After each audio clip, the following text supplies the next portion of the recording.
একটি আয়তক্ষেত্রের দৈর্ঘ্য ও প্রস্থ উভয় দ্বিগুণ করলে ক্ষেত্রফল কত গুণ বাড়বে? তাহলে এখানে আমরা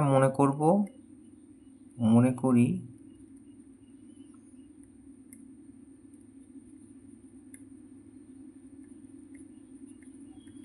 আয়তক্ষেত্রের দৈর্ঘ্য ও প্রস্থ যথাক্রমে এক্স মিটার আর ওয়াই মিটার। তাহলে অতএব ক্ষেত্রফল কত হবে? ক্ষেত্রফল হবে দৈর্ঘ্য গুণ প্রস্থ, তার মানে এক্স গুণ ওয়াই, তার মানে এক্স ওয়াই বর্গমিটার। এখন বলেছে দৈর্ঘ্য ও প্রস্থ উভয় দ্বিগুণ করতে হবে। তাহলে দৈর্ঘ্য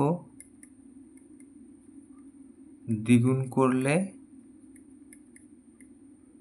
দৈর্ঘ্য হয় এক্স মিটার ছিল, তাকে 2 দ্বিগুণ, তার মানে 2x মিটার।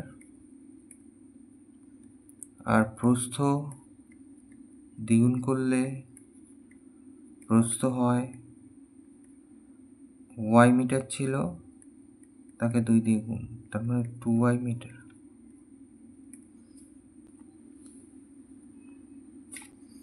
তাহলে অতএব এখন ক্ষেত্রফল 2x গুণ 2y বর্গমিটার, তার মানে 2 দুগুণে 4 xy বর্গমিটার। তাহলে আগে ক্ষেত্রফল ছিল xy বর্গমিটার আর এখন হয়েছে 4xy বর্গমিটার। তাহলে দেখতে পাচ্ছি 4 গুণ বেড়েছে। তাহলে অতএব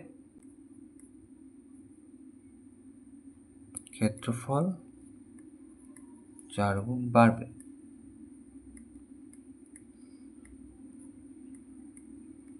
এটাই উত্তর।